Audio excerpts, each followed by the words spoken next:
Meu São João, esse ano é diferente, vai ter multidão de gente dançando. Oi, tudo bom? Aqui é a professora Patrícia e hoje a gente vai fazer um arraiá diferente, tá? Um arraiá geográfico, tá bem? Nessa aula nós vamos estudar um pouquinho sobre o espaço agrário da Europa Ocidental. Vamos entender como é que se dá todo esse processo de avanço agrário dentro da Europa, tá? Então vamos entender um pouquinho o seguinte.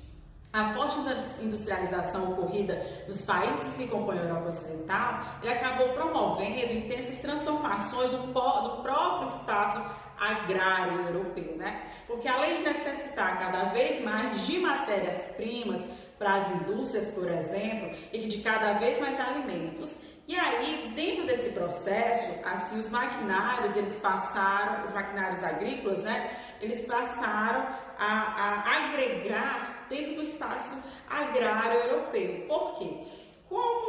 Para a gente entender, vamos voltar um pouquinho na história. A Europa, ela foi o berço, o centro do processo de industrialização do mundo, né? Lá, a primeira revolução industrial, ela aconteceu justamente na Inglaterra. Sendo assim, auxiliou, promoveu também um avanço no processo econômico agrário também. Vamos observar, por exemplo, aqui os principais gêneros agrícolas produzidos na Europa e assim também como os números das produções dos principais produtores. Vocês estão vendo aqui essa tabela? Essa tabela aqui a gente está vendo justamente o que? Os principais produtores agrícolas e os principais gêneros também desses alimentos. Ó, quais são os principais gêneros existentes no continente europeu? A gente vai ter o trigo, que um dos maiores produtores vai ser a França e a Alemanha, a gente vai ter a cevada, também França e Alemanha, a gente vai ter a aveia, já com a Finlândia e a Espanha, nós vamos ter a beterraba, já com a França e a Alemanha novamente, nós vamos ter o centeio também com a Alemanha e a Dinamarca, nós vamos ter também a batata com a Alemanha e a França. Percebo como a Alemanha e a França são dos dois maiores produtores dentro do continente europeu, né? Além da agricultura, a gente também tem a questão da pecuária, onde as principais criações são os suínos, os ovinos e os bovinos, onde os suínos a gente vai ter a Espanha e a Alemanha como os principais produtores, os ovinos nós vamos ter o Reino Unido e a Espanha, e os bovinos nós vamos ter a França e a Alemanha.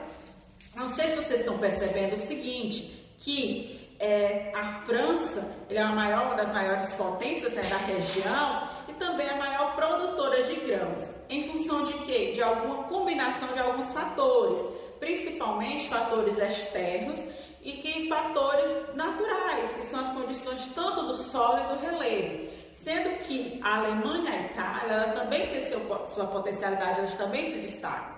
Conforme eu falei antes, assim, um fator que contribui significativamente para o desenvolvimento da atividade agropecuária da Europa são justamente os subsídios agrícolas fornecidos pelo governo. Por quê? Porque eles possibilitam, assim, um investimento maior da tecnologia, tá? Assim, embora muitos países europeus apresentem uma agropecuária moderna, principalmente com elevada produtividade, existem regiões da Europa Ocidental que ainda utilizam a questão de uma mão de obra numerosa e pouca tecnologia. Em alguns países, como vocês possam perceber, que nós temos principalmente a França, a Inglaterra, como esses. Então, conforme a gente estudou, a Europa Ocidental, por exemplo, ela é composta de vários países desenvolvidos, né? Mas 3 deles acabam se destacando, que é a Alemanha, a França e o Reino Unido. E esses são considerados, por exemplo, grandes potências econômicas e, assim, aproximadamente metade de toda a riqueza que é gerada nos países que compõem a União Europeia vem desses países. Lembrando que hoje o Reino Unido não faz mais parte da União Europeia. Vocês lembram que eu falei para vocês que o Reino Unido saiu da União Europeia em janeiro de 2020, em janeiro desse ano?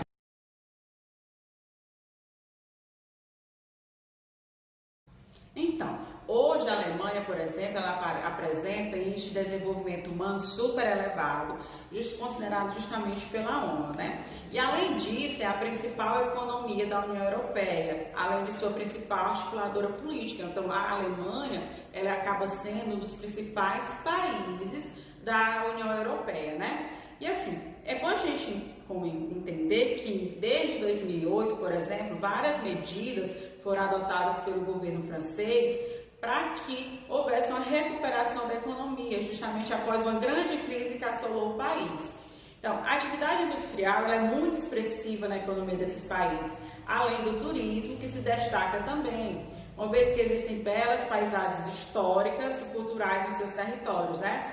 Olha só, a gente tem a Ponte Morcelle, que é uma das maiores paisagens históricas do território na Alemanha, e a própria Torre Eiffel, né, na França, e o Observatório Real de Greenwich, na Inglaterra.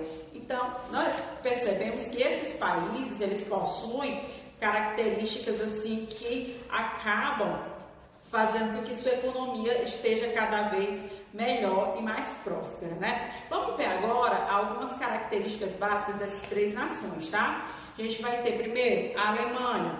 Ela possui o quarto maior PIB mundial, ela tem economia baseada principalmente no setor industrial, com destaque no automobilístico, eletrodoméstico, farmacêutico, petroquímico, apresenta importantes jazidas de carvão, uma eficiente rede de transportes, tem uma localização das principais regiões industriais, tanto também dos principais rios, né, o Rio Ruhr. Nós temos também os principais gêneros cultivados, que são a cevada, o trigo, a beterraba.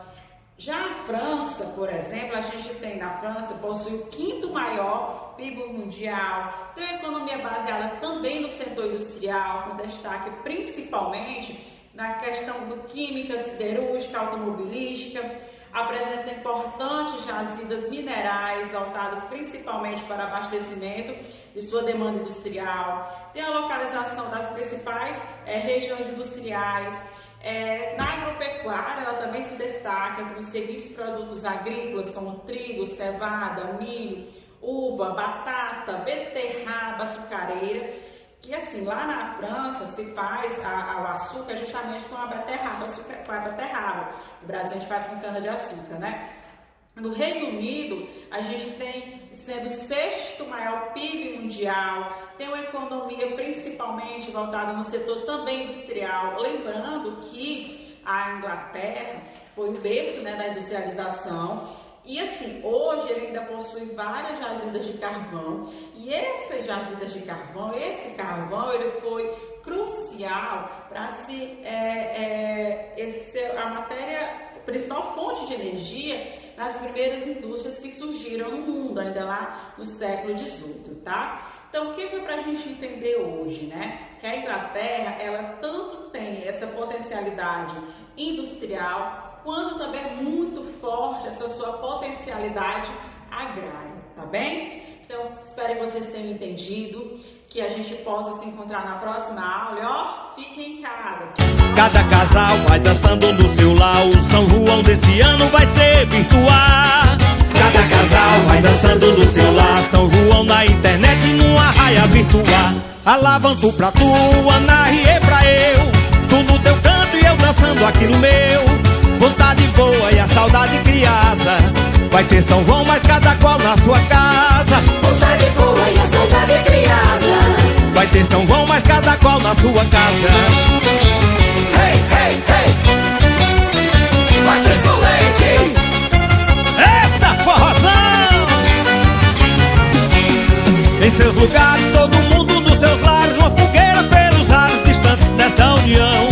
As bandeirinhas penduradas nessa rede, um sinal que vai subindo, capitando meu balão. Alavanto pra tu, Ana Rie pra eu, tu no teu canto e eu dançando aqui no meu. Vontade voa e a saudade criança, vai ter São João, mas cada qual na sua casa. Vontade voa e a saudade criança, vai ter São João, mas cada qual na sua casa. Oi! Atenção, matutada! Vai começar o arraiá virtual com forró Mastruz com leite. Os namorados usando mais.